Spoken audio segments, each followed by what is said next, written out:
দেখুন, পূর্ণমন্ত্রিত্ব, হাফ মন্ত্রিত্ব কিংবা যে কোনো শব্দ আপনারা ব্যবহার করতে পারেন, এগুলো সবই প্রচলিত কথা। অর্থাৎ রাস্তাঘাটে শোনা যায় হাফ মন্ত্রী কিংবা পূর্ণমন্ত্রী, কিংবা অনেক সময় আমরা বালখিল্যের সঙ্গে অনেক কিছুই বলে থাকি। কিন্তু বিধানসভার ভেতরে স্বয়ং মুখ্যমন্ত্রী মমতা বন্দ্যোপাধ্যায় আজ বললেন সুকান্ত মজুমদারকে এক প্রকার সরাসরি নাম না করে বললেন হাফ মন্ত্রী। কেন বললেন তা আপনারা জানেন, কিন্তু প্রসঙ্গটা হাফ মন্ত্রীর নয়, প্রসঙ্গ হচ্ছে জুতো ছোড়া। অর্থাৎ একসময় সরাসরি সুকান্ত মজুমদার কোনো এক পাঞ্জাবি পুলিশ কর্তার সরাসরি পাগড়ির মধ্যে জুতো ছুঁড়ে মারেন, আর তারপরেই সেই সংঘাতের আবহে সরাসরি মুখ্যমন্ত্রী মমতা বন্দ্যোপাধ্যায়ের রেশ বিধানসভার ভেতরে। সরাসরি বললেন সুকান্ত মজুমদারকে, উল্টো দিক থেকে আবার সুকান্ত মজুমদার থেকে শুরু করে সরাসরি যে বিষয়ে সবথেকে বেশি উল্লেখযোগ্য তা হলো যোগ্য চাকরিহারা। রাস্তায় বসে রয়েছে তারা দিনের পর দিন, সুপ্রিম রায়ে চাকরি হারিয়েছে তাদের, লাইফলাইন ডিসেম্বর পর্যন্ত, কিন্তু তার মধ্যেও যেন হাঁসফাঁস করছেন তারা। তার কারণ তাদের পেটের জ্বালাটা একই জায়গাতে অব্যাহত। তাই তাদের এই অধৈর্যতা এবং তার সঙ্গে সঙ্গে যাবতীয় সময়ে তাদের যে প্রতিক্রিয়াগুলো পাওয়া যাচ্ছে, এটা মুখ্যমন্ত্রী মমতা বন্দ্যোপাধ্যায়ও মানছেন। কিন্তু প্রসঙ্গ যখন বিরোধী শিবির থেকে সেই যোগ্য চাকরিহারাদের বিষয় নিয়ে মুলতবি প্রস্তাবের, তখন ঠিক সে জায়গায় বিধানসভা স্পিকার সরাসরি সাসপেন্ড করেছেন একজনকে। অর্থাৎ এই প্রসঙ্গে মুলতবি প্রস্তাব খারিজ করে দেওয়া হয় এবং তারপরে আরও একটা বিষয় মেজর আপডেট আসে, তা হলো কুমারগ্রামের বিধায়ক, বিজেপি বিধায়ক মনোজ ওরাওকে সাসপেন্ড করা হয় এবং শঙ্কর ঘোষকে সতর্কবার্তা। আর ঠিক এখান থেকেই ধুন্ধুমার পরিস্থিতির সৃষ্টি হয় বিধানসভায়। শুধুমাত্র তাই নয়, একেবারে শঙ্কর ঘোষ থেকে শুরু করে বিজেপির প্রমুখ বিধায়ক একত্রিত হয়ে বিধানসভার বাইরে তুলসী গাছ সামনে রেখে তাদের প্রোটেস্ট চালিয়ে যান। কেন চালিয়ে যান? তার কারণ মহেশতলার ঘটনা আপনারা প্রত্যেকে জানেন। বিজেপির অভিযোগ সরাসরি বারংবার হিন্দুদেরকে অ্যাটাক করা হচ্ছে। আবারও সেই 26শে বিধানসভা নির্বাচনের আগে ধর্মযুদ্ধ। আর ঠিক সেখান থেকেই যাবতীয় রাজনৈতিক বাতাবরণ। আর এখন ঠিক এখান থেকেই প্রশ্ন উঠতে শুরু করেছে যে বিধানসভার ভেতরে এত কিছু হচ্ছে, তার মধ্যে আরও বেশি গুরুত্বপূর্ণভাবে উঠে আসছে আবারও সেই বকেয়া 100 দিনের কাজের টাকা, আবারও মুখ্যমন্ত্রী মমতা বন্দ্যোপাধ্যায়ের সুরে।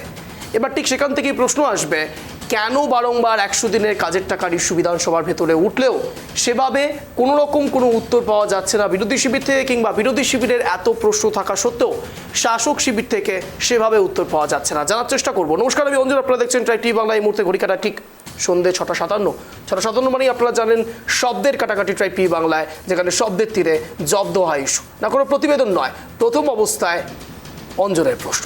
দেখুন, বিধানসভা মানে হল্লা নয়, মুলতবি প্রস্তাবই হোক বা যে কোনো ইস্যুতে বিধায়ক সাসপেন্ড। জনগণের চাওয়া পাওয়ার প্রশ্ন এসবের ভিড়ে হারিয়ে যাচ্ছে না তো? আরও একবার প্রশ্নটা আপনাদের সামনে রাখছি, বিধানসভা মানে হল্লা নয়, মুলতবি প্রস্তাবই হোক বা যে কোনো ইস্যুতে বিধায়ক সাসপেন্ড।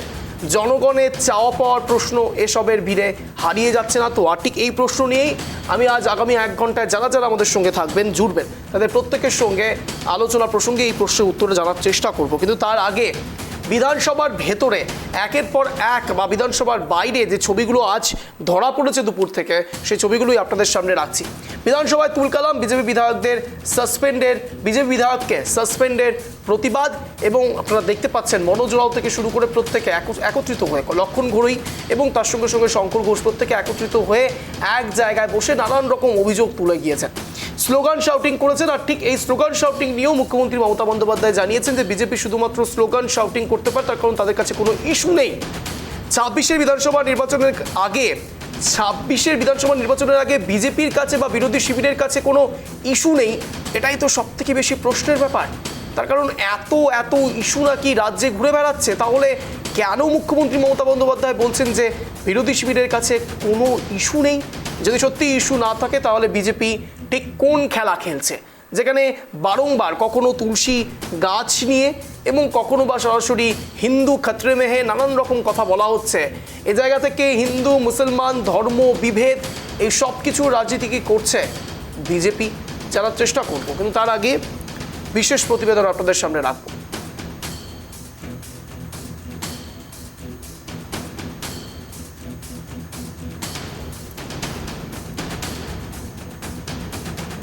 প্রতিবেদন আপনাদের সামনে রাখবো, কিন্তু এই মুহূর্তে আপনারা যে ছবিটা দেখতে পাচ্ছেন জয় টিভি বাংলার পর্দা, বিধানসভার ঠিক বাইরে তুলকালাম পরিস্থিতি। বিজেপি বিধায়করা একত্রিত হয়ে বিজেপি বিধায়কের সাসপেন্ডের প্রতিবাদ জানাচ্ছেন। বিজেপি বিধায়করা একের পর এক বিক্ষোভ প্রদর্শন করছেন। প্রশ্ন উত্তর পর্বে উপস্থিত ছিলেন আজ মুখ্যমন্ত্রীও। 100 দিনের টাকা কেন কেন্দ্রীয় সরকার আটকে রেখেছে প্রশ্ন তুলেছেন মুখ্যমন্ত্রী। সেই সংক্রান্ত এক প্রশ্নের জবাব দিচ্ছিলেন মুখ্যমন্ত্রী, এবং ঠিক সেই সময় মুখ্যমন্ত্রী শিখা চট্টোপাধ্যায়কেও আক্রমণের অভিযোগ উঠে আসে। মুখ্যমন্ত্রীকে নিশানা শঙ্কর ঘোষের, সরাসরি ব্যক্তিগত আক্রমণ করছেন শিখা চট্টোপাধ্যায়কে, এমনটাও বলা হচ্ছে। সাসপেন্ড মনোজ ওরাও এবং তার সঙ্গে সঙ্গে সতর্কবার্তা দেওয়া হয়েছে শঙ্কর ঘোষকেও। বিরোধীদের কণ্ঠরোধ করার অভিযোগ, সমস্ত বিষয় নিয়ে জানবো, কিন্তু এই মুহূর্তে প্রতিবেদন দেখুন। বিধানসভায় বাদল অধিবেশনের ৪র্থতম দিনেও ফের উত্তপ্ত বিধানসভা।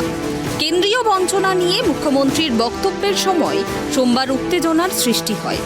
বিক্ষোভ দেখাতে থাকেন বিজেপি বিধায়করা। এদিন নানা ইস্যু নিয়ে দফায় দফায় উত্তেজনার পর সাসপেন্ড করা হয় বিধায়ক মনোজ ওরাওকে। সতর্ক করা হয় বিধায়ক শঙ্কর ঘোষকে। প্রতিবাদে ওয়াকআউট করে বিজেপি।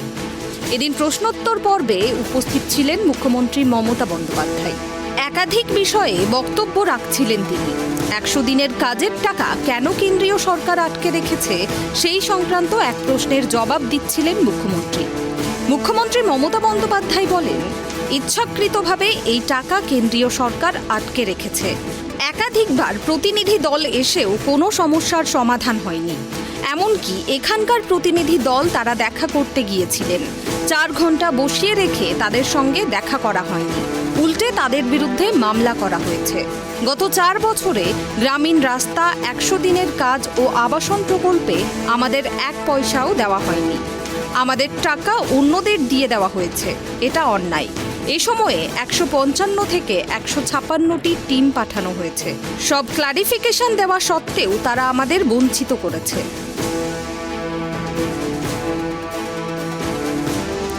মুখ্যমন্ত্রী যখন এই বক্তব্য রাখছিলেন সে সময় বিজেপির বিধায়ক শিখা চট্টোপাধ্যায় একটি মন্তব্য করেন। মুখ্যমন্ত্রী ভাষণ থামিয়ে শিখা চট্টোপাধ্যায়ের উদ্দেশ্যে বলেন, আপনি কি করেন সব আমার জানা আছে। এই কথা বলা মাত্রই প্রথমে উঠে দাঁড়িয়ে বিজেপি বিধায়ক শঙ্কর ঘোষ প্রতিবাদ জানান। শঙ্কর ঘোষ বলেন, কোনো বিধায়ক কোনো প্রশ্ন করলেই মুখ্যমন্ত্রী তাকে ব্যক্তিগত আক্রমণ করছেন। এরপরই শুরু হয় বিজেপি বিধায়কদের বিক্ষোভ। শঙ্কর ঘোষকে মুখ্যমন্ত্রী বলেন, পৌরসভা নির্বাচনে জিততে পারেন না আবার কথা। শঙ্কর ঘোষ পাল্টা বলেন, আপনি কম্পার্টমেন্ট মুখ্যমন্ত্রী, শুভেন্দুর কাছে হেরেছেন। দুর্নীতির জন্য দায়ী রাজ্যের সরকার তথা মুখ্যমন্ত্রী সহ তৃণমূল কংগ্রেস, এই কথাকে সামনে রেখে আমরা এই মুলতুবি প্রস্তাব নিয়ে আসি। আপনারা জানেন যে আমরা এই প্রস্তাবে এর পাশাপাশি পার্ট টাইমার বা প্যারা টিচার্সদের দিয়ে বিভিন্ন স্কুল চলছে, শিক্ষায় নিয়োগ না হওয়ার জন্য শিক্ষকের অভাবে বিশেষত শহরাঞ্চলে ছাত্র ভর্তির সংখ্যা উদ্বেগজনকভাবে কমছে। প্যারা টিচার্সদের মাইনে দীর্ঘদিন ধরে তাদের যা প্রাপ্য, পরিশ্রমের প্রাপ্য, সেই প্রাপ্য না দেওয়ার কথা তুলে তাদের প্রাপ্যের অধিকারের কথা সরকারকে মনে করিয়ে দেবার জন্য এই মুলতুবি প্রস্তাব আনা হয়। এর পাশাপাশি রাজ্যে একের পর এক শিক্ষকের অভাবে স্কুল বন্ধ, ছাত্রদের অভাবে স্কুল বন্ধ, এবং রাজ্যে মাধ্যমিকের পরে যেভাবে বিভিন্ন ছাত্রছাত্রী আমাদের দেশের অন্যান্য রাজ্যে চলে যাচ্ছে, এই উদ্বেগও আমাদের এই প্রস্তাবে তুলে ধরা হয়। দুর্ভাগ্যবশত এই প্রস্তাব তোলার পরে স্পিকার সাহেবের আচরণ আমরা অদ্ভুতভাবে লক্ষ্য করছি। এটি সদনে বিধানসভার স্পিকার না তৃণমূলের দলীয় চেয়ারে উনি বসে আছেন, এটা মনে হয় উনি নির্ধারণ করতে পারছেন না। ফলে আজকে এই অগণতান্ত্রিক আচরণের বিরুদ্ধে আমরা যখন বিক্ষোভ দেখাই, যেভাবে আমাদের সহকর্মী বিধায়ক মনোজ ওরাও তাকে মার্শাল দিয়ে বের করে দেওয়া হলো, এটা গণতন্ত্রের পক্ষে একটা কালো দিন। আমরা সবাই জানি যে হাউস বিলংস টু অপোজিশন বলা হয়, সেই হাউসে স্পিকার সাহেব তিনি যে আচরণ করছেন সেটা মনে হচ্ছে house belongs to Trinamool Congress এবং এই হাউস পরিচালনা হয় কালীঘাট থেকে। এরপরই স্লোগান এবং পাল্টা স্লোগানে উত্তপ্ত হয় বিধানসভা। তবে কিছুক্ষণ বাদে বিজেপি বিক্ষোভ থামিয়ে নিজেদের আসনে বসে পড়েন। এদিন বিজেপির পক্ষ থেকে একটি মুলতুবি প্রস্তাব বিধানসভায় আনা হয়। রাজ্যের সার্বিক শিক্ষা ব্যবস্থা এবং যোগ্য শিক্ষকদের চাকরি সংক্রান্ত বিষয়ে বিধানসভায় আলোচনার দাবি জানানো হয়, কিন্তু অধ্যক্ষ সেটি বাতিল করে দিয়ে বলেন যেহেতু বিচারাধীন বিষয় তাই এই নিয়ে বিধানসভায় আলোচনা করা যাবে না। বিজেপি বিধায়করা আবার বিক্ষোভ দেখাতে শুরু করেন, স্লোগান দিতে থাকেন তারা। মুখ্যমন্ত্রী সে সময় বিধানসভায় উপস্থিত ছিলেন, যদিও বিরোধী দলনেতা এদিন বিধানসভায় আসেননি। স্লোগান চলার মধ্যে প্রথমে দেখা যায় বিজেপি বিধায়ক মনোজ ওরাওকে সাসপেন্ড করেন অধ্যক্ষ। বিধানসভায় মার্শালদের টিম তাকে হাউস থেকে বের করে দেন। প্রতিবাদ আরও তীব্র হয়। এরপর বিজেপি বিধায়করা ওয়াকআউট করে বেরিয়ে যান। অধ্যক্ষ শঙ্কর ঘোষকে সতর্ক করেন। বিধানসভার সিঁড়িতে বসে বিক্ষোভ দেখান বিজেপি বিধায়করা। বিজেপি বিধায়কদের দাবি, একের পর এক বিধায়কদের সাসপেন্ড করে বিরোধী শূন্য বিধানসভা চালাতে চাইছে সরকার। কেউ কোনো প্রশ্ন করলে তার বিরুদ্ধে ব্যক্তিগত আক্রমণ করা হচ্ছে। চলতে থাকে বিজেপির বিক্ষোভ প্রতিবাদ। এর আগেও বিধানসভা অধিবেশনে কেন্দ্রীয় প্রকল্পের টাকা বন্ধ হওয়া, বাংলা ও অন্যান্য রাজ্যের প্রতি ভেদাভেদ এবং রাজ্যের বকেয়া আদায় না হওয়া নিয়ে ক্ষোভ প্রকাশ করেছেন মুখ্যমন্ত্রী। তার কথায়, বাংলার জনগণের প্রাপ্য টাকা ফিরিয়ে না দিয়ে কেন্দ্র রাজনৈতিক প্রতিহিংসা চরিতার্থ করছে। এই যে পরিকাঠামো আমাদের সংবিধান অনুযায়ী, তাতে রাজ্যের যে পাওনা টাকা সেটা কেন্দ্রকে দিতে হবে, এটাই কিন্তু বাধ্যতামূলক। সংবিধান সেটা বলে। কেন্দ্র টাকা তোলে কোথা থেকে? রাজ্যের কাছ থেকে ট্যাক্স অথবা অন্য কিছু বাবদ যে টাকা যায় তার অংশ নেয়, কিন্তু রাজ্যকে তার অংশ তো দিতে হয় রাজ্যগুলিকে। কিন্তু আমরা দেখছি কি, যে এখানে রাজনৈতিক উদ্দেশ্য প্রণোদিত হয়ে রাজনৈতিকভাবে এখানে দীর্ঘদিন ধরে বলা সত্ত্বেও এই বঞ্চনার শিকার এই রাজ্যকে করা হচ্ছে। টাকা দেওয়া হচ্ছে না, টাকা কিন্তু এখান থেকে যাচ্ছে, কিন্তু টাকার অংশ যেটা পাওয়ার কথা সেটা পাওয়া হচ্ছে, মানে সেটা দিচ্ছে না। যেটা আজকে মাননীয় মুখ্যমন্ত্রী সদনে খুব জোরের সঙ্গে বলেছেন যে টাকাটা এখানে দিচ্ছে না, 100 দিনের কাজের হোক কিংবা আবাস যোজনার হোক, যে টাকাগুলো দিচ্ছে না সে টাকাটা তাহলে থেকে যাবে তাদের যে কফার, তাতে থেকে যাবে, কিন্তু সেটা থাকছে না। অন্যান্য যে বিজেপি শাসিত রাজ্য তাতে চলে যাচ্ছে, তাদের মানে পাওনাটা বেশি হয়ে যাচ্ছে আর কি। অর্থাৎ এই টাকাটা ইউটিলাইজড হচ্ছে অন্য বিজেপি শাসিত রাজ্যের জন্য। সুতরাং যত ইউটিলাইজেশন সার্টিফিকেট বলছে, যা যা বলছে সব তো দেওয়া হচ্ছে, তা সত্ত্বেও এই জায়গায় দাঁড়িয়ে এই কেন্দ্রীয় বঞ্চনাকে তীব্রভাবে ধিক্কার জানাই আমরা। বাংলার মানুষের কথা ভাবে না। এই ঘটনার প্রেক্ষিতে রাজ্য রাজনীতিতে ফের চলছে উত্তেজনার পারদ। বিধানসভা কক্ষে এই ধরনের পরিস্থিতি ঘিরে প্রশাসনিক মহলে উদ্বেগ দেখা দিয়েছে। তবে মুখ্যমন্ত্রী স্পষ্ট জানিয়ে দেন, জনগণের স্বার্থে লড়াই চলবে। আমরা ন্যায্য টাকা আদায় না হওয়া পর্যন্ত আন্দোলন চালিয়ে যাব। Bureau report, tribe TV Bangla. তাহলে ঠিক মূল বিষয় কি উঠে এলো? আজ বিধানসভার ভেতরে এত কথোপকথনের মাঝে মূল ইস্যু ঠিক কোনটা? মূল ইস্যু একই জায়গাতে, তা হলো কেন্দ্রীয় বঞ্চনা। আর ঠিক এখান থেকেই সরাসরি আমরা প্রশ্নোত্তর পর্বে আসবো। এই মুহূর্তে ডিবেট সেশনে যারা যারা আমাদের সঙ্গে যুক্ত হয়েছেন তাদের প্রত্যেকের সঙ্গে পরিচয় পর্ব সারব। যে মুহূর্তে আমাদের সঙ্গে ইতিমধ্যে রয়েছেন মাননীয় আলী হোসেন, বিজেপি মুখপাত্র, রয়েছেন আমাদের সঙ্গে মাননীয় ইন্দ্রজিৎ মজুমদার, রাজনৈতিক কর্মী, তৃণমূলটাকে সমর্থন করেন, এবং আমাদের সঙ্গে রয়েছেন মাননীয়া সন্দীপা চক্রবর্তী, কংগ্রেস মুখপাত্র। আমাদের সঙ্গে রয়েছে মাননীয় সুকান্ত ঘোষ, রাজনৈতিক বিশ্লেষক। আপনাদের প্রত্যেককে স্বাগত ট্রাইব টিভি বাংলা শব্দের কাটাকাটি অনুষ্ঠানে। আমি প্রথমেই একটু ইন্দ্রজিৎ বাবুর কাছে যাব। ইন্দ্রজিৎ বাবু, আপনারা বারংবার বিভিন্ন ইস্যুতে কেন্দ্রীয় বঞ্চনা প্রসঙ্গে বারংবার বলেছেন, আজও বিধানসভার ভেতরে ঘুরে ফিরে কেন্দ্রীয় বঞ্চনা। আমার শুধু একটা বিষয় জানার রয়েছে, স্ট্রেইট কাট অ্যান্সারটা নেওয়ার চেষ্টা করবো। তা হলো, এতই যদি কেন্দ্রীয় বঞ্চনা হয় তাহলে এখনো পর্যন্ত আপনারা আইনের দ্বারস্থ হচ্ছেন না কেন? কেননা এই যাবতীয় ইস্যুতে সাধারণ মানুষ বঞ্চিত হচ্ছে। আপনারা সাধারণ মানুষের কথা বলছেন, সাধারণ মানুষের যখন কথা বলছেন তখন আইনের দ্বারস্থ হতে এত সময় লাগছে কেন? ইন্দ্রজিৎ বাবু। দেখুন, আইনের দ্বারস্থ তো হওয়া হবে এবং সেই দিকে এগোচ্ছে, এবং যা অবস্থাতে আমরা কোর্টের দিকেই যেতে হবে। কারণ হাইকোর্ট স্বতঃপ্রণোদিত ভাবে বলেছে যে এইভাবে দীর্ঘদিন ধরে 3টে সেশন ওয়াইজ এইভাবে টাকা আটকে রাখা যায় না। 100 দিনের প্রকল্পে কাজ, গরিব মানুষের টাকা। দেখুন, 160টি প্রতিনিধি দল কেন্দ্র সরকার পাঠিয়েছে। একটা প্রতিনিধি দলও কিন্তু বিপক্ষে কোনো রিপোর্ট সেইভাবে দেয়নি, সেই পরিসংখ্যান কিন্তু নেই।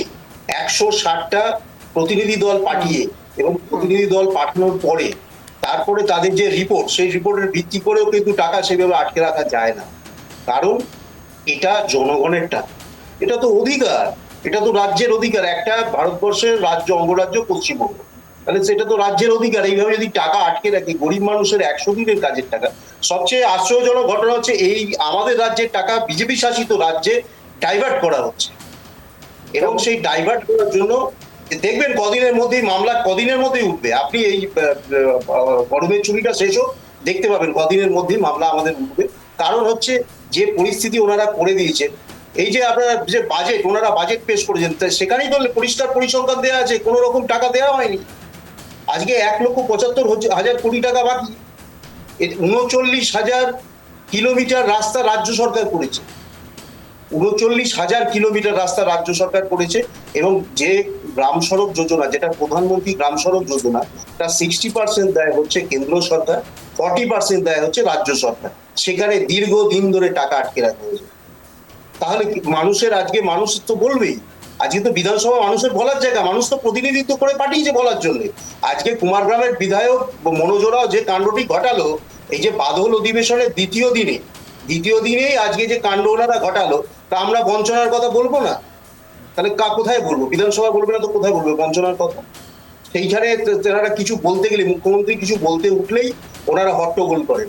হট্টগোল আর কিছুদিন করে নিন, কারণ 8-9 মাস বাদে যখন নির্বাচন হবে 2026 সালে, তখন তো ওই বাম কংগ্রেসের মধ্যে একটি প্রতিনিধিত্ব পাঠাতে পারবেন না বিধানসভা। সেই দিকেই যাচ্ছে, কারণ মানুষ। আমি এখানে আলীবাবুর কাছে যাবো। আলীবাবু। না, ইন্দ্রজিৎ বাবু যে কথাগুলো বললো, ওর কথার কোনো সারবত্তা বলে আমি কিছুই পেলাম না। কারণ ওরা দুষছে কেন্দ্রকে, আমরা দুষছি রাজ্যকে। তাহলে কি হলো ব্যাপারটা একটু ভাবুন তো। আমাদের এমএলএ যতগুলো আছে,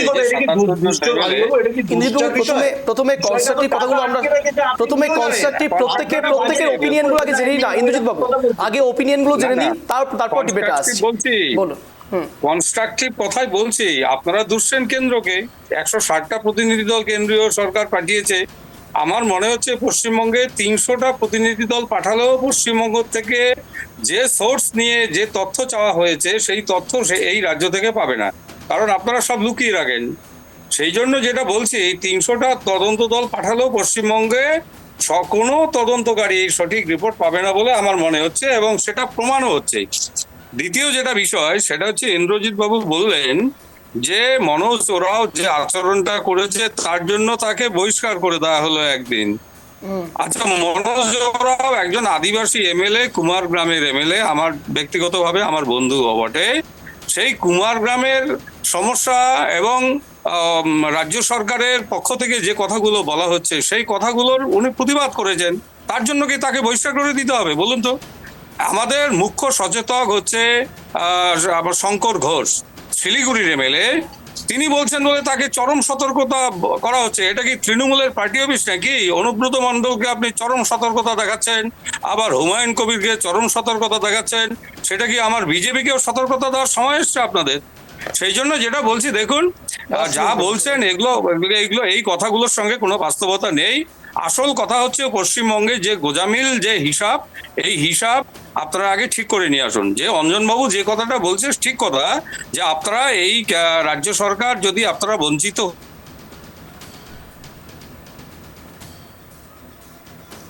নেটওয়ার্ক কোন কারণে ব্রেক করেছে, আমি এখানে সন্দীপাদির কাছে যাবো। সন্দীপাদি, আপনার স্ট্যান্ড পয়েন্ট। না, ইন্দ্রজিৎ বাবু যেটা বলছেন, এটা একদম সঠিক। কারণ দেখুন, আমরা যখন রাজ্য সরকার থেকে কোনো টাকা পাই, কোনো কারণে নেটওয়ার্ক ফেল করেছে। এই মুহূর্তে আপনারা যে ছবিটা দেখতে পাচ্ছেন টিভি বাংলায় বিধানসভার বাইরে মূলত বিজেপি বিধায়করা একত্রিত হয়ে বিক্ষোভ প্রদর্শন করছেন।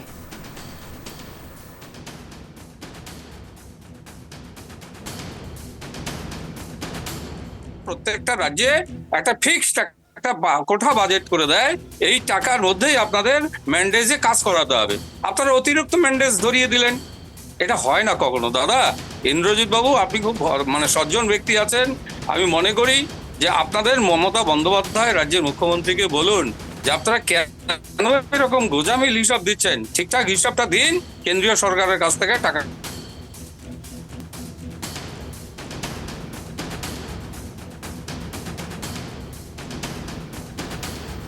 আমি এখানে সরাসরি সন্দীপাদির কাছে যাবো। সন্দীপাদি, হ্যাঁ, প্রশ্নটা করুন, তাহলে বুঝতে পারবো।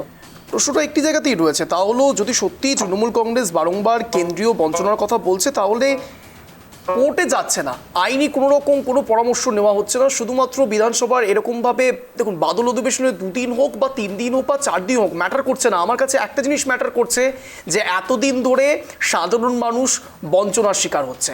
রাজ্য সরকার কেন্দ্র সরকারকে দুষছে, কেন্দ্র সরকার রাজ্য সরকারকে দুষছে। সাধারণ মানুষ এর পেছনে কেন সাফার করবে? সন্দীপাদি,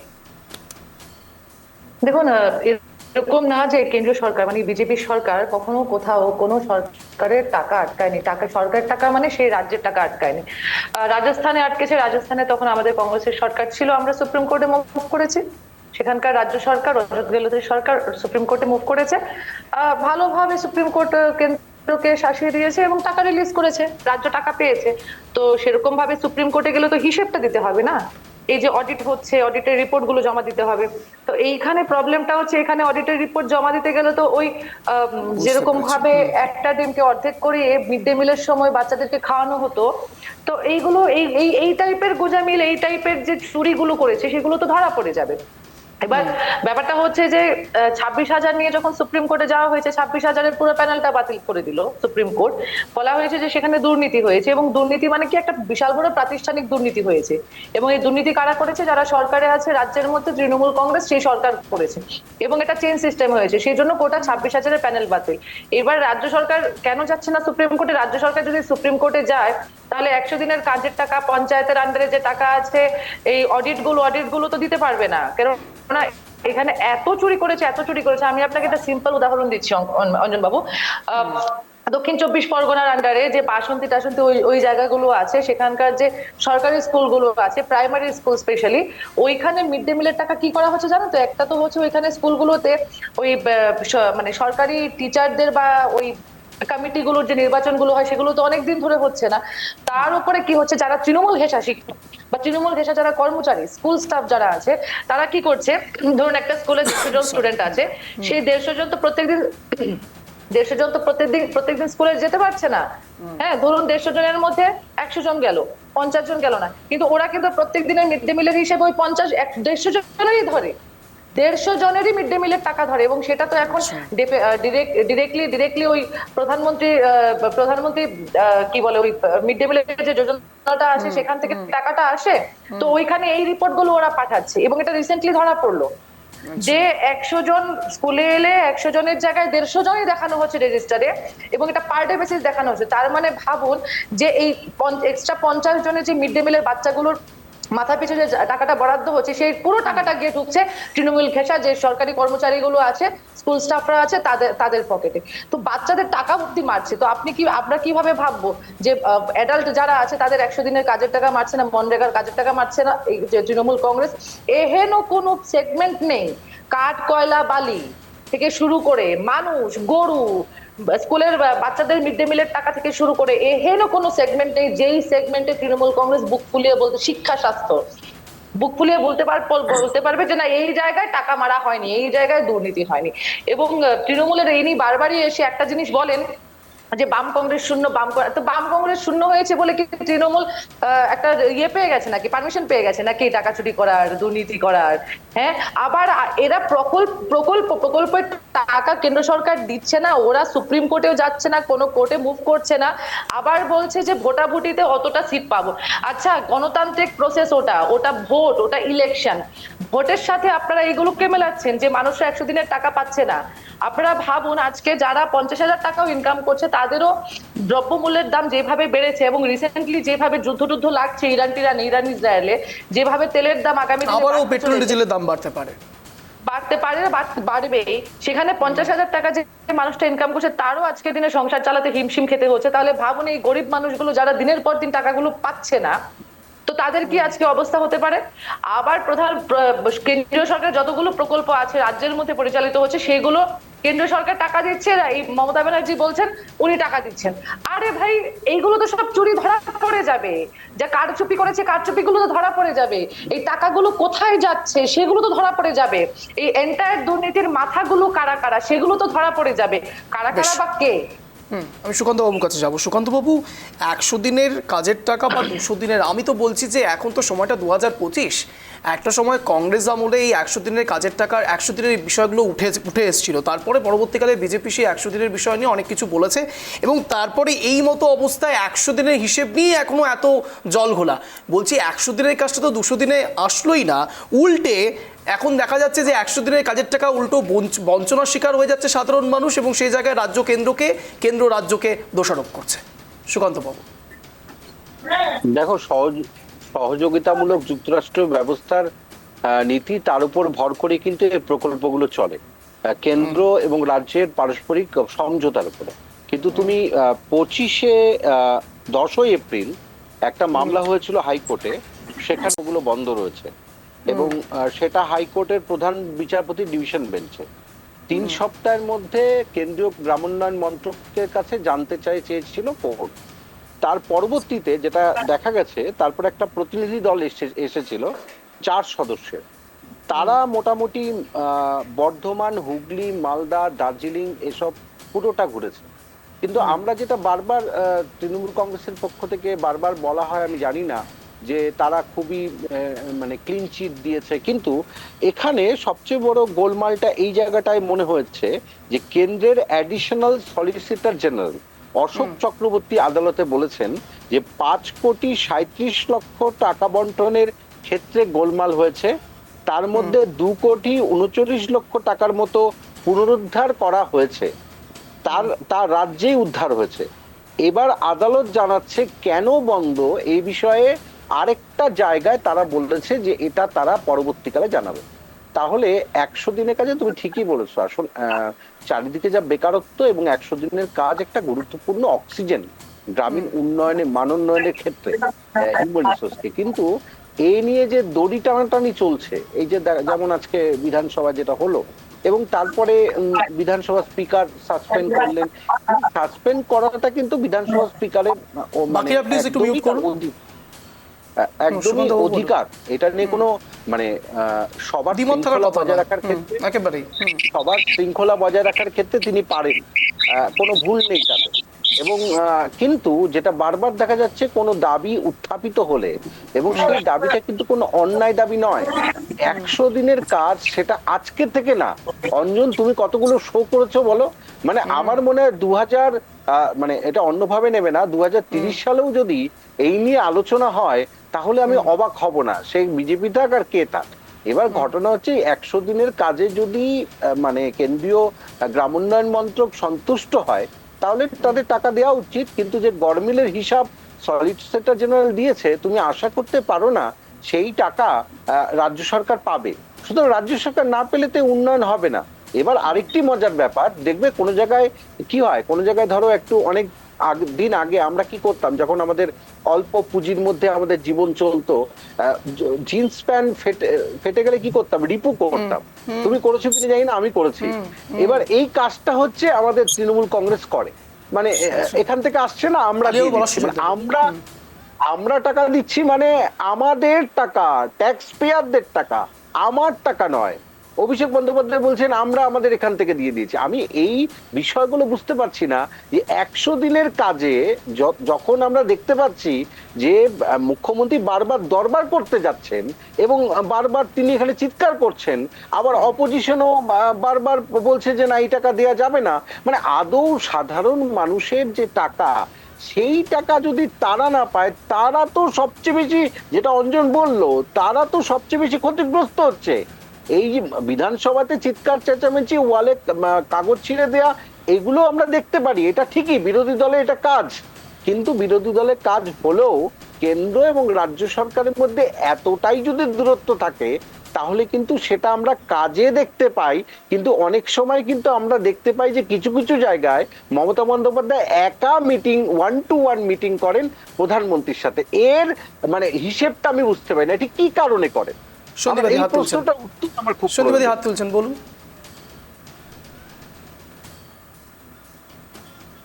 হ্যাঁ, এই সুকান্ত বাবু যে কথাগুলো বললেন, খুব মজার বিষয় একটা উত্থাপন করলেন যে অভিষেক ব্যানার্জি বলেছেন যে তৃণমূল টাকা দিয়ে দেবে। মানে এটা কি রাজকোষ থেকে দেবে? কেননা রাজকোষ তো ফাঁকা, উনি দিয়ে দিতে পারছেন না, তৃণমূল সরকার দিয়ে দিতে পারছে না। আর রাজকোষ থেকে না দিলে কি তৃণমূলের গাটের টাকা দেবে? মানে তৃণমূলের অ্যাকাউন্টে যে টাকা আছে সেটা থেকে? নিশ্চয়ই না। তার মানে ওই ট্যাক্স পেয়ারদের টাকা মানেটা কি? মার্কেট থেকে আরো ঋণ তুলবে, মার্কেট থেকে ঋণ তুলে তুলে তুলে তুলে এখন অব্দি বোধ 6,500 কোটি টাকা ঋণগ্রস্ত আছে রাজ্য। তার মানে আরো ঋণের বোঝা বাড়বে, তার মানে আমাদের মাথার উপর আরো ঋণের বোঝার নামবে। আজকের দিনে একটা শিশু নবজাতকের মাথায়, সে যখন পৃথিবীতে আসে, সে 60,000 টাকা সে মাথায় একটা ঋণের বোঝা নিয়ে আসে, মানে রাজ্যের ঋণের বোঝা, তার পার্সোনাল ঋণ না কিন্তু। তার মানে সেটা বেড়ে বেড়ে আরো 70,000 80,000-এ চলে যাবে। এইটা গেল একটা পার্ট। আরেকটা পার্ট হচ্ছে যে মাননীয় নীতি আয়োগের মিটিং অ্যাটেন্ড করতে পারেন না, নীতি আয়োগের মিটিং উনি অ্যাটেন্ড করতে পারেন না, কিন্তু 1-to-1 মিটিং এ যান। উনি কখনো পাহাড়ে চলে যাচ্ছেন, গিয়ে চুপি চুপি গিয়ে ওই মানে যিনি দক্ষিণবঙ্গে পদ্মপাল, আবার উত্তরবঙ্গে গেলে রাজ্যপাল হয়ে যেত, সেই ধানকারজির সাথে, হিমন্ত বিশ্ব শর্মার সাথে মিটিং করছেন। মাননীয়া আবার গিয়ে উড়িষ্যাতে গিয়ে মাননীয় অমিত শাহজির সাথে লাঞ্চ ফাঞ্চ সারছেন। আবার মাননীয় ওনাকে প্রধানমন্ত্রীকে আম পাঠাচ্ছেন, শাল পাঠাচ্ছেন। কিন্তু মানুষের টাকা, যে টাকাগুলো কেন্দ্র সরকার ছাড়ছে না, এবং কেন ছাড়ছে না সেটা নিয়ে কখনো মাননীয়াকে, এবং উনি রাজভবনে গিয়ে দেখা করতে পারেন, কি বলেন, রাজভবন থেকে বেরিয়ে কি বলেন, ভালো আড্ডা হয়েছে, প্রেস বাইট দিচ্ছেন। আমি বুঝতে পেরেছি। দেখুন, এই ক্ষেত্রে সন্দীপবাদী যতগুলো উদাহরণ আপনি দিচ্ছেন, আমি কিছুক্ষণের জন্য এটাকে একটা দুটো ওয়ার্ডে শেষ করে দিতে চাই, তা হলো সৌজন্যের রাজনীতি। করতেই পারেন, আমার সেই বিষয় নিয়ে কোনো মাথা ব্যথা নেই। আমার সেই বিষয় নিয়ে মাথা ব্যথা নেই। আমার মাথা ব্যথা যেখানে, সেটা আমি আরো একবার প্রশ্ন আকারে দেখাই, আরো একবার দেখুন, তারপর ডিবেট সেশন। দেখুন, বিধানসভা মানে হল্লা নয়। মুলতুবি প্রস্তাবই হোক বা যে কোনো ইস্যুতে বিধায়ক সাসপেন্ড, জনগণের চাওয়া পাওয়ার প্রশ্ন এসবের ভিড়ে হারিয়ে যাচ্ছে না তো? আমার কনসার্ন এখানে। আমি ঠিক এই পয়েন্ট নিয়েই সরাসরি ইন্দ্রজিৎ বাবুর কাছে যাব। ইন্দ্রজিৎ বাবু, এত কিছু তো হচ্ছে বিধানসভার ভেতরে, প্রত্যেকটা সেকেন্ড, প্রত্যেকটা মিনিট অত্যন্ত গুরুত্বপূর্ণ, বাদল অধিবেশন হোক বা যে কোনো অধিবেশন হোক। আমার প্রশ্ন একটি জায়গাতেই, তাহলে সাধারণ মানুষ সত্যি কি তাদের বঞ্চনা কিংবা তাদের চাওয়া পাওয়াটা বিধানসভার ভেতর থেকে জানতে পারছেন, নাকি শুধুমাত্র কেওয়াস করে, শুধুমাত্র হল্লাচিল্লা করে সবটাই একটু আইওয়াশ করে দেওয়ার চেষ্টা করা হচ্ছে, সেটা শাসক হোক বা বিরোধী? ইন্দ্রজিৎ বাবু, দুটো জিনিস একটু বলে দিই। সেটা হচ্ছে, কংগ্রেসের যিনি আছে তাকে একটু বলে দিই যে আপনার স্বতঃপ্রণোদিত ভাবে রাহুল গান্ধী নরেন্দ্র মোদীর সঙ্গে কি করতে দেখা করতে গিয়েছিল। আপনারা প্লিজ এইসব রাজনীতি থেকে বেরিয়ে আসুন, সাধারণ কথা বলুন, সাধারণ কথা। আরেকটা উত্তর দিয়ে দিন। সেটা হচ্ছে যে উনি যে বললেন না, ওনাদের মতো শিষ্টাচার কোনো দল ভারতবর্ষের রাজনীতি করেছে কিনা সন্দেহ আছে। তার কারণ, যখন সংসদে ওনার সংসদ ভবনটাকে একটা অনাসৃষ্টির জায়গায় নিয়ে গেছিল আস্থা ভোটের সময়, সেখানে সবাই কোটি কোটি টাকা নিয়ে ভোট কিনতে গেছিল সংসদকে। সেই দৃশ্য সারা ভারতবর্ষ, সারা বিশ্ব দেখেছে। সুতরাং ওনাদের এই কোনকে বলে জানি না, এই অনাসৃষ্টি ওনাদের থেকে আর বড় কোনো দুর্নীতি করেছে কিনা আমার সন্দেহ আছে। এবার বলি, বিধানসভা নিয়ে যেটা বলছেন, বিধানসভায় যে হল্লা, যে সৃষ্টি করা হয়েছে, এটা দীর্ঘদিন ধরেই হচ্ছে। আমরা যখনই কোনো বঞ্চনার কথা বলি, ঠিক সেই মুহূর্তেই ওনারা ওইখানে গিয়ে কোনো রকম কোনো কনস্ট্রাকটিভ কথা নেই, সবসময় শুধু চেঁচামেচি করে কি দাবি দেওয়া যাবে? আমাদের রাজ্যের অধিকার এইভাবে দাবি দেওয়া চাইবে না সরকার। এটাই তো বাস্তব। আর সুকান্ত বাবু যেটা বললেন, কতদিন ধরে চাইছেন ইন্দ্রজিৎ বাবু? দেখুন, আপনি শুধু একটা উত্তর দিন তো, কতদিন ধরে আপনারা বঞ্চনা হয়েছে এই ইস্যুতে বিধানসভাতে, কতদিন ধরে আপনারা বলছেন? একটু বলবেন কাহিনী। 2023-এ আমার স্পষ্ট মনে পড়ছে, আমি যদি খুব ভুল না হই, 2023-এও আমি নিজে লাইভ রিপোর্টিং করেছি, যেখানে সরাসরি অভিষেক বন্দ্যোপাধ্যায় দিল্লি পর্যন্ত পৌঁছে গিয়েছিলেন। আমি বলছি 2023 থেকে শুরু করে 2025 পর্যন্ত, শুনে নিন না প্লিজ ইন্দ্রজিৎ বাবু, আমি বলতে চাইছি 2023 থেকে শুরু করে, শুনে নিন না, 2023 থেকে 2025 পর্যন্ত 2 বছর সময় পেরিয়ে গেল, এখনো পর্যন্ত এই ইস্যু কোনো সলভ হলো না। উল্টো সুকান্ত বাবুর কথা রেস্টের আমাকে বলতে হচ্ছে 2030-এও এটা সলভ হবে কিনা সেটা নিয়ে সন্দেহ থেকে যাচ্ছে। সাধারণ নাগরিক এই প্রশ্নগুলো করছেন। তাহলে প্রশ্ন হচ্ছে 2030-এও যে সমস্যার জট নাকি কাটবে না, তাহলে আপনারা কেন আইনের দ্বারস্থ হচ্ছেন না? যেতে হবে, করতে হবে, করে করে তো অনেক দিন বেরিয়ে গেল। এবার তো সরাসরি আমাকে সরাসরি সন্ধিবাদীর কথা রেস্টেরেই বলতে হয়। তাহলে কি আপনাদের কাছে অডিট রিপোর্ট নেই? যদি অডিট রিপোর্ট থেকে থাকে তাহলে কি নিশ্চয়ই সেখানে সবকিছু কারেকশন করে, যতদিন কারেকশন করতে সময় লাগবে সেটার সময় আপনারা নিচ্ছেন। আচ্ছা, 160টা যে প্রতিনিধি দল এলো, তারা যে ছানবিন করে গেল, তারা কি রিপোর্ট দিল? আমি আলীবাবুকে কোশ্চেন করছি। তারা যদি সঠিক রিপোর্ট, তাহলে এবারে যখন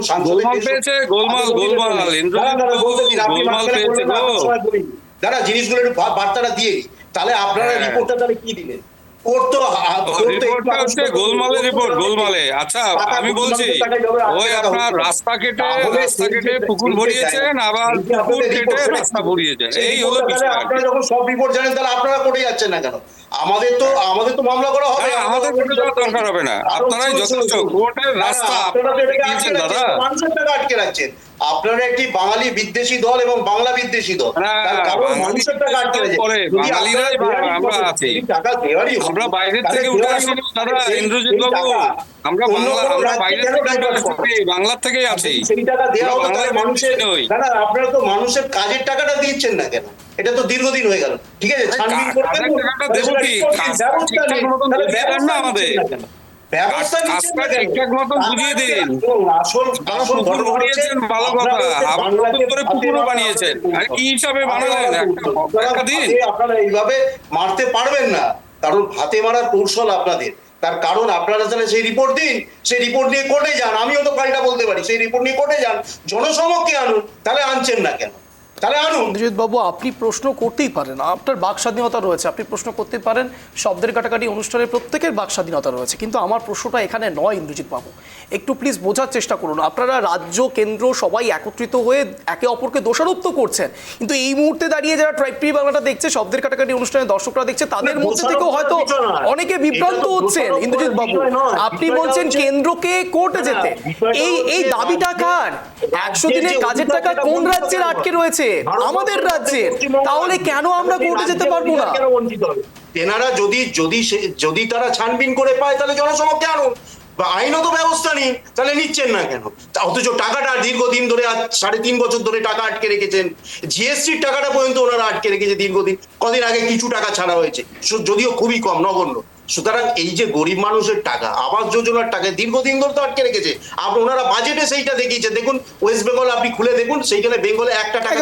আমি এই কথার রেস্টুরেন্টে সরাসরি প্রশ্নটা আলিবাবুর কাছে রাখবো, কিন্তু তার আগে মুখ্যমন্ত্রী মমতা বন্দ্যোপাধ্যায় আজ বিধানসভার ভেতর থেকে ঠিক কি বার্তা দিয়েছেন, কি বিষয়ে আলোকপাত করেছেন, একবার দেখাবো, দেখুন।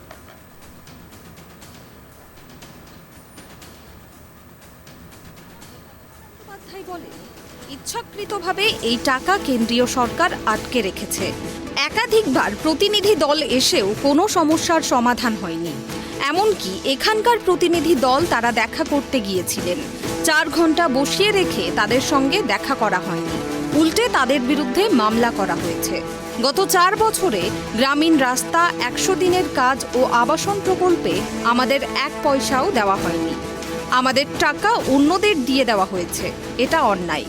এ সময়ে 155 থেকে 156টি টিম পাঠানো হয়েছে। সব ক্লারিফিকেশন দেওয়া সত্ত্বেও তারা আমাদের বঞ্চিত করেছে। মুখ্যমন্ত্রী মমতা বন্দ্যোপাধ্যায় বলেন, ইচ্ছাকৃতভাবে এই টাকা কেন্দ্রীয় সরকার আটকে রেখেছে। একাধিকবার প্রতিনিধি দল এসেও কোনো সমস্যার সমাধান হয়নি। এমনকি এখানকার প্রতিনিধি দল তারা দেখা করতে গিয়েছিলেন, 4 ঘন্টা বসিয়ে রেখে তাদের সঙ্গে দেখা করা হয়নি। উল্টে তাদের বিরুদ্ধে মামলা করা হয়েছে। গত 4 বছরে গ্রামীণ রাস্তা, 100 দিনের কাজ ও আবাসন প্রকল্পে আমাদের 1 পয়সাও দেওয়া হয়নি। আমাদের টাকা অন্যদের দিয়ে দেওয়া হয়েছে, এটা অন্যায়। এ সময়ে 155 থেকে 156টি টিম পাঠানো হয়েছে। সব ক্লারিফিকেশন দেওয়া সত্ত্বেও তারা আমাদের বঞ্চিত করেছে। আমি যখন এটা রাখছি এই প্রতিবেদনটা, ঠিক তখন আমি একটা ক্যালকুলেশন করছিলাম, একেবারে 2021 সাল থেকে শুরু করে 2025 অব্দি এবং 2026-এর ক্যালকুলেশনটাও করছিলাম। আমি ঠিক এখান থেকে আলীবাবুর কাছে যাবো। আলীবাবু, ক্যালকুলেশনটা হচ্ছে এটা যে 2022 থেকে যদি শুরু হয়ে থাকে এই যাবতীয় বিষয়ে, যে আপনারা বলছেন রাজ্য বিভিন্ন ক্ষেত্রে হিসেব দিতে পারছে না, রাজ্য বিভিন্ন ক্ষেত্রে দুর্নীতি করেছে, মেনে নিচ্ছি কিছু করার জন্য, কিন্তু এই প্রসঙ্গে বারংবার করে তৃণমূল কংগ্রেসের দাবি, তাহলে কেন আপনারা সেভাবে প্রমাণ দিতে পারছেন না, কিংবা বিভিন্ন ক্ষেত্রে যে প্রতিনিধি দল আসছে তারা কেন ক্লিন চিট দিচ্ছে? এটা ইন্দ্রজিৎ বাবুদের কথা। কিন্তু আমার প্রশ্ন হলো 2022 থেকে শুরু করে 2025, 3 বছর মাঝে 2024-এর লোকসভা নির্বাচন গিয়েছে এবং 2024-এর লোকসভা নির্বাচনে আপনাদের আসন সংখ্যা এই মুহূর্তে আপনারা যতটা জিতে রয়েছেন সেই অনুসারে 12টা, 2019-এ 18টা। এবার ঠিক এই 2022 থেকে 2024-এ শুধুমাত্র এই ইস্যুতে সাধারণ মানুষ কিন্তু আপনাদের থেকে মুখ ফেরাতে শুরু করেছে এবং ঠিক এই জায়গায় তৃণমূলের বাড়তি ডিভিডেন্ড আবারও 2026-এ বিধানসভা নির্বাচন আসছে এবং তার আগেও এই একই ইস্যুতে অনড় রয়েছে তৃণমূল কংগ্রেস। আমি বলছি, এবার কি আরও বিধানসভা ভোটের ক্ষেত্রেও কিছুটা সিট সংখ্যা কমানোর ইচ্ছেও রয়েছে আপনাদের? না হলে আপনারা সাধারণ মানুষের কথা ভাবছেন না কেন? আলীবাবু, দেখুন, তৃণমূল কংগ্রেস যে অভিযোগগুলো করেছে সেই অভিযোগগুলোর কোনো ভিত্তি নেই বলে আমরা মনে করি। প্রথমত হচ্ছে আমরা কেন্দ্রীয় সরকার বারবার এই রাজ্যে 2024-এর লোকসভা নির্বাচন প্রমাণ হয়ে গিয়েছে সেটা। না, 24-এর ইলেকশন অন্যভাবে হয়েছে, আর বর্তমান সিচুয়েশন আলাদাভাবে রয়েছে। দেখুন, 24-এর পরে আমাদের 26-এ বিধানসভা নির্বাচন আছে। আমরা আরে বাবা, আপনি সিনিয়র মানুষ, কথা বলছেন দাদা, আমাকে বলতে দিন। গ্রামের লোক, একটু কথা বলতে দিন। আপনারা শহরের লোক, বেশি কথা বলেন। না, এখানে কোনো গ্রাম শহর নয়, আমার কাছে প্রত্যেকে অনারেবল গেস্ট, আপনি নিশ্চিন্তে বলুন। এটাই বলছি যে শুনতে দিন। বলছি যে আমাদের কেন্দ্রীয় সরকারের প্রতিনিধি দল বারবার পশ্চিমবঙ্গে এসে বিভিন্ন ধরনের কাজ পর্যবেক্ষণ করবার জন্য আমরা দেখেছি, সেখানে গরমিল পেয়েছি বলে আমরা বলেছি যে আপনারা এটা ঠিকঠাক করে নিয়ে আসুন। টাকা আটকাবো এ কথা বলিনি, কেউ বলতে পারবে না যে আমরা টাকা আটকিয়েছি। এরাই বলছে বারবার করে, তৃণমূল রাজ্য সরকারই বলছে টাকা আটকানো হয়েছে। মোটেই টাকা আটকানো হয়নি, টাকা আছে, টাকা নিয়ে আসুন। আপনারা কাগজ দিন, টাকা নিন। কাগজ দেবেন না, টাকা নেবেন, এ কোন ধরনের রাজনীতি? এটা হয় না। আর আমরা 2026 বিধানসভা নির্বাচনে আমরা যে বিষয়টা আমরা ভেবেছি সেটা হচ্ছে পশ্চিমবঙ্গের মানুষের, আমরা কিন্তু 2,33,00,000 ভোট পেয়েছি। পশ্চিমবঙ্গের ভোটাররা আমাদের ভোট দিয়েছে। সুতরাং ভোটারদের প্রতি আমাদের দায়বদ্ধতা রয়েছে যে পশ্চিমবঙ্গকে বাদ দিয়ে আমরা চিন্তা ভাবনা করবো, এরকম বিষয় নেই। ইন্দ্রজিৎ বাবু, ভাববার চেষ্টা করুন। আপনারা 2,63,00,000 ভোট পেয়েছেন। ঠিক এই প্রসঙ্গে কিন্তু আজ মুখ্যমন্ত্রী মমতা বন্দ্যোপাধ্যায় সুকান্ত মজুমদারের নাম না করে হাফ মন্ত্রী পর্যন্ত কটাক্ষ করেছেন। আলীবাবু, নিশ্চয়ই আপনি শুনতে পেয়েছেন।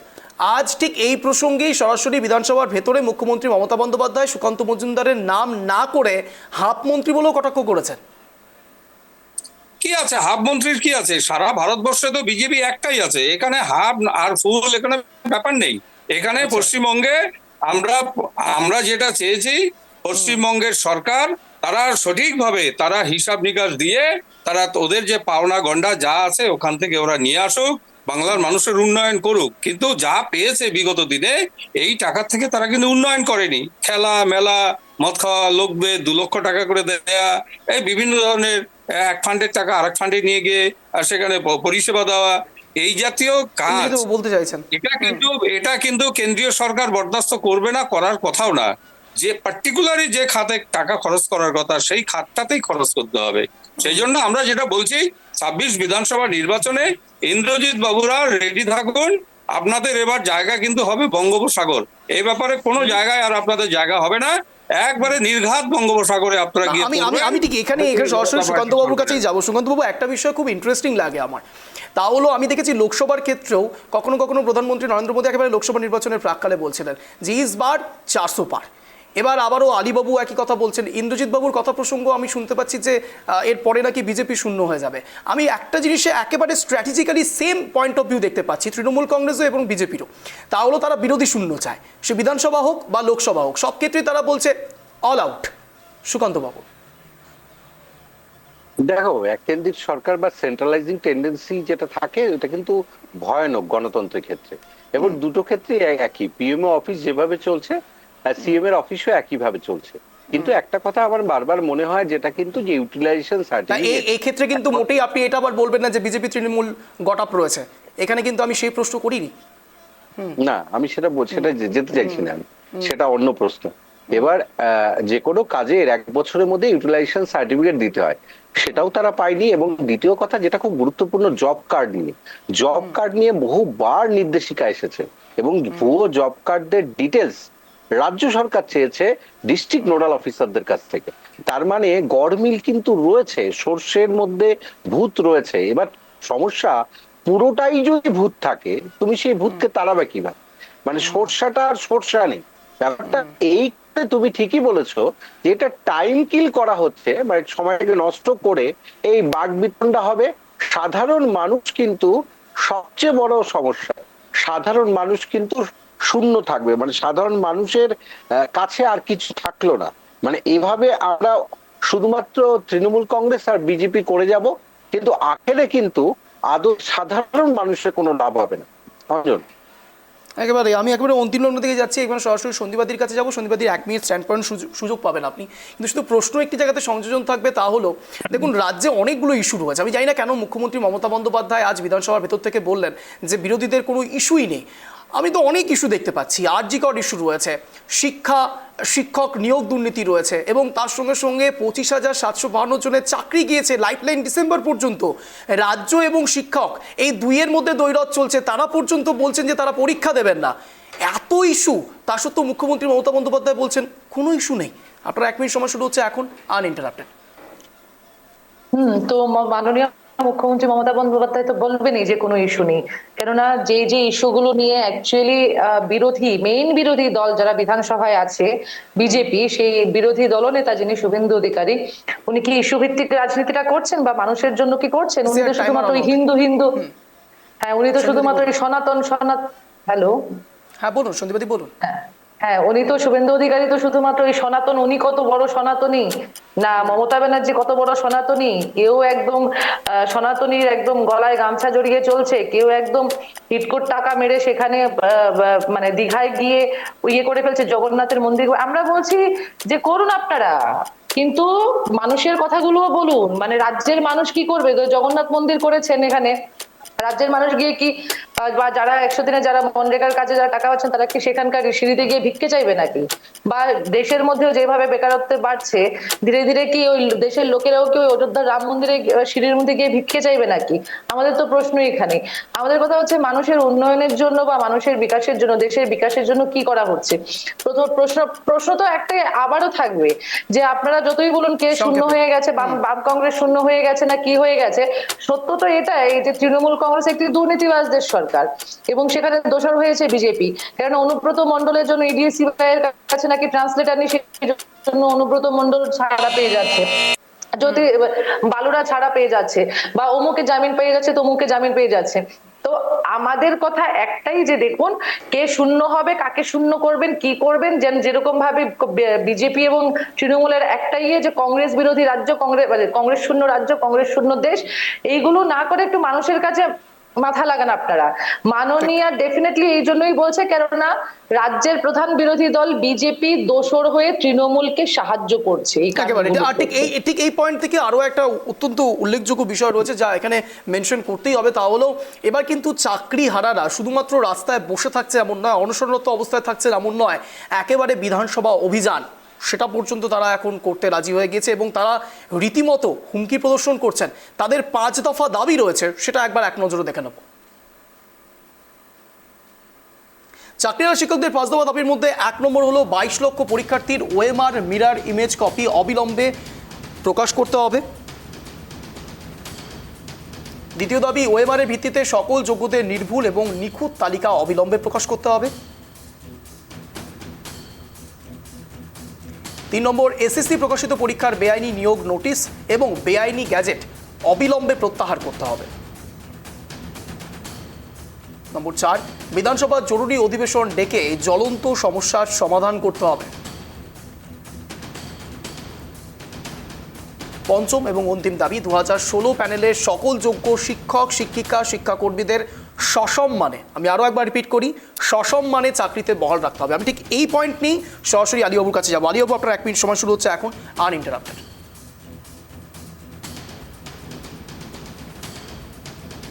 নেটওয়ার্কে কিছু ইস্যু হয়েছে, আমি এখানে ইন্দ্রজিৎ বাবুর কাছে যাবো। ইন্দ্রজিৎ বাবু, আপনার 1 মিনিট সময় শুরু হচ্ছে এখন, আনইন্টারাপ্টেড, বলুন। দেখুন, আজকে যে আমরা যে বিধানসভায় যে হট্টগোল সেই নিয়ে যে কথা বলছেন, তো উত্তরপ্রদেশে বিরোধীদের কণ্ঠরোধ করা, উত্তরপ্রদেশে বিরোধীদের কণ্ঠরোধ করা হলো। তা কি উত্তরপ্রদেশে বেআইনি ধর্মান্তকরণ, যে ধর্মান্ত নিষিদ্ধকরণ বিল, সেটি ধ্বনি ভোটের মাধ্যমে পাস হয়ে গেল এবং সেখানে বিরোধী পক্ষ ছিল কংগ্রেস এবং বহুজন সমাজবাদী পার্টি। তারা বিক্ষোভ দেখালো এবং তাদেরকে বার করে দেওয়া হলো। শুধু না, এই বিলটা নিয়ে সংসদীয় কমিটিতে আলোচনা, সিলেক্ট কমিটিতে আলোচনা, সেটা হলো না। কিন্তু দেখুন কিরকম ওনারা এইখানে এত বিরোধী হয়ে এত কথা বলছেন, এত কিছু বলছেন, অথচ উত্তরপ্রদেশে ওরা শাসন করছেন। সেইখানে এই পরিণতি কেন? আমার কাছে তো আলিবাবুর আজকে বিজেপির কাছে কোশ্চেন থাকবে, সেখানে এই পরিণতি কেন? কেন ভারতীয় সংবিধান আমাদের অধিকার দিয়েছে মানুষের ধর্ম, পেশা, অনুশীলন এবং এই ধরনের কর্মকার্য করার জন্য আমাদের সংবিধান আমাদের অধিকার দিয়েছে। সেখানে সংবিধানকে ক্ষুণ্ণ করে সেখানে ধ্বনি ভোটের মাধ্যমে বিরোধীদের কথা শোনা হচ্ছে না। তাহলে আজকে এখানে কেন উল্টো কথা বলছেন এনারা? তাহলে সেই উত্তর তো দিতে হবে। আর একটা জিনিস বলি, ওনাদের যখন এতই কিছুই ওনারা জানেন, সবই জানেন, তাহলে 160 জনের যে প্রতিনিধি দল 160 বার যে পাঠালেন, তাহলে সেইটা কেন প্রকাশ করতে পারলেন না এখনো? সেইটা প্রকাশ করুন। আর অধিকার তো, এটা তো রাজ্যের প্রতি বঞ্চনা, আপনারা নিজেরা প্রমাণ করে দিয়েছেন। আপনারা নিজেরা বাজেট অধিকার প্রমাণ করে দিয়েছেন। বুঝতে পারছি। আলিবাবু, আপনার 1 মিনিট সময় শুরু হচ্ছে এখন, আনইন্টারাপ্টেড, বলুন। প্রথম যেটা বিষয় সেটা হচ্ছে, দেখুন, চাকরিহারা যারা শিক্ষক আমরা তাদের সঙ্গে রয়েছি, তাদের যে 5 দফা দাবিকে সমর্থন করছি, সর্বান্তকরণে সমর্থন করছি এবং দ্রুত তারা যোগ্য অযোগ্য ক্লারিফাইড করে রাজ্য সরকার তাদেরকে তালিকা প্রকাশ করুক, তারা যেন কোনো ক্রমে বঞ্চিত না হয়, সেটা আমাদের রাজ্য সরকারের কাছে আবেদন থাকবে। দ্বিতীয়ত হচ্ছে, ইন্দ্রজিৎ বাবু যে বলছেন উত্তরপ্রদেশের ঘটনাকে কেন্দ্র করে তারা পশ্চিমবঙ্গে বিরোধীদের কথা শুনতে চান না, এটা হলো মূলত মতলব। এটা কথা ঠিক নয়। উত্তরপ্রদেশে যে ঘটনার পরিপ্রেক্ষিতে বিরোধীদের ওখানে এন্ট্রান্স দেয়নি, এই ঘটনা তো পশ্চিমবঙ্গে নয়। পশ্চিমবঙ্গের মানুষের স্বার্থে বিরোধীরা কথা বলছে, সেই বিরোধীদের আপনি সাসপেন্ড করে দিচ্ছেন, মনোজ ওরাওকে, সেই শঙ্কর ঘোষকে আপনি সতর্ক করে দিচ্ছেন, শিক্ষা চ্যাটার্জিকে আপনি বলছেন আপনার বিষয়ে আমি অনেক বেশি জানি।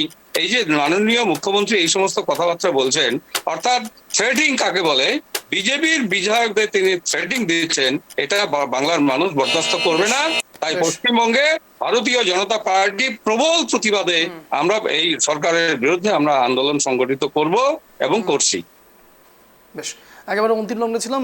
সুকান্তবাবু এখন আমাদের সঙ্গে নেই। সুকান্তবাবুকেও অনেক ধন্যবাদ, আপনারা তিনজনকেও অনেক ধন্যবাদ রাইট টিভি বাংলা আসার জন্য, শব্দের কাটাকাটি অনুষ্ঠানে যোগদান করার জন্য। যে কথা বলে আজকে স্পেশাল শো শেষ করবো। দেখুন, আমি একদম প্রথম থেকে ধরে এখনো পর্যন্ত প্রত্যেকটি বিষয় খুব ভালো করে মন দিয়ে শুনেছি। দর্শকরাও নিশ্চয়ই শুনেছেন।